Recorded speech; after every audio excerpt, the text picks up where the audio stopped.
We've been doing some renovating. So we have a 12-unit apartment building that is next to our resource center. We use 8 of these units for our transitional housing program and 4 of these units for our emergency shelter program. These units were built in the 1980s, and some of them until recently looked that way.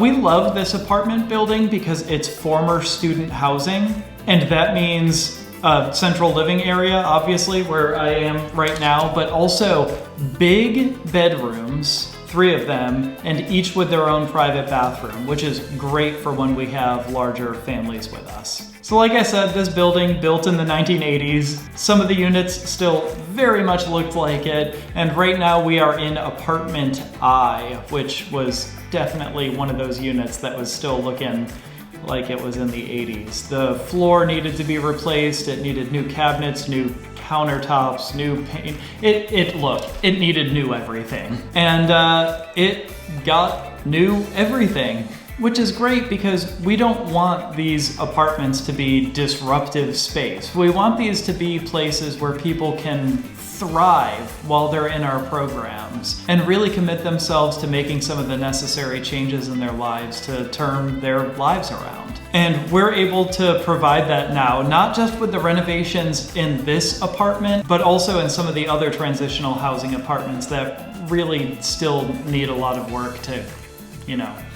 get out of the 80s. Now, with all of this work that's been done, we have some people to thank.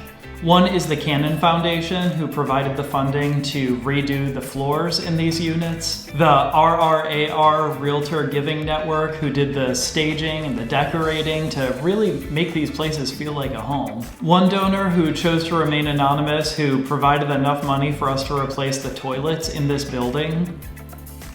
Do the math real quick, 12 units, 3 bathrooms per unit, that's a lot of toilets, right? And talk about something that can preserve somebody's dignity.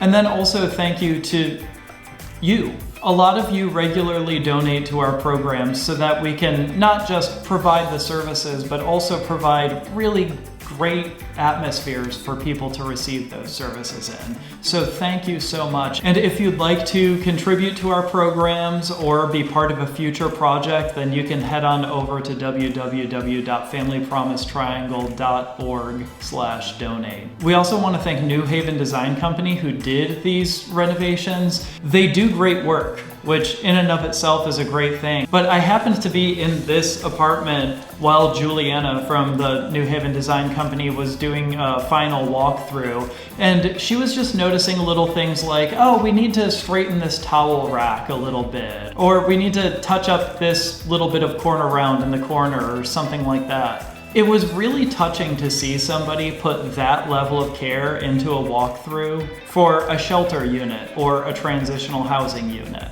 I think that there might be a lot of people who might do a final walkthrough for a unit like this that's going to be used for transitional housing or for shelter, and they might look at some of those things and say, you know what, good enough. But no, the same level of care and attention to detail was provided even for this project, and so we're thankful for the New Haven Design Company as well. Thank you so much for everything you did to make this project possible, and thank you for everything that you do for our families.